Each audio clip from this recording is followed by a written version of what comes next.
Mario Vargas Llosa, known for decades as one of Latin America's most accomplished contemporary novelists, your recent selection as winner of the 2010 Nobel Prize for Literature fixes forever your place in the pantheon of the world's greatest writers. Indeed, you are what the New York Times critic and writer Michiko Kakutiani calls an increasingly rare bird, an all-around man of letters who has written criticism, journalism, poetry, and plays as well as fiction. But your towering achievements remain your novels, which now number 18, with your latest El Sueño del Celta, or The Dream of the Celt, a novel about an Anglo-Irish diplomat and early crusader for human rights, which was just published in Spanish this month.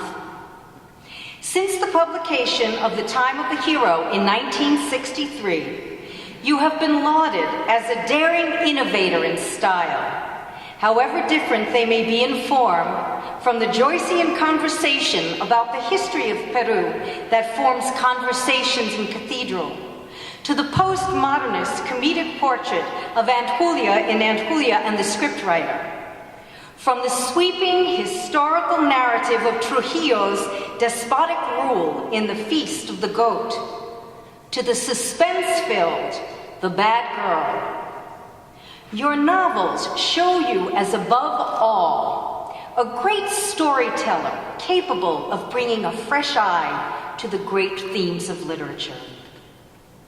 Born into a middle-class family in Arequipa, Peru in 1936, your works are naturally influenced by your own experience of your country, but the themes they address are universal. The Nobel Committee cites your cartography of structures of power and your transient images of the individual's resistance, revolt, and defeat. But the sum total of your work celebrates the human craving for political, social, and creative freedom, and the liberating possibilities found in art and imagination. Your fascination with tyranny, the monster that only human beings are capable of creating, is grounded in your clarion call to resist it.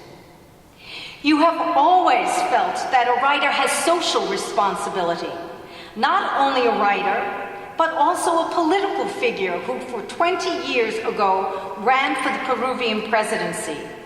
You have been equally critical of Fidel Castro and of Peru's conservative strongman Alberto Fujimori, I guess, advocating a universal humanism. Once viewed as a more polarizing national figure, you are now universally respected as the country's moral conscience and Latin America's most influential intellectual. For your outstanding contributions through literature to our understanding of mankind's worst and best possibilities, the City College of New York is honored to present you with the Doctorate of Letters honoris causa. Mario Vargas Llosa, by the authority vested in me by the Board of Trustees of the City University of New York, I hereby confer upon you the degree Doctor of Letters honoris causa.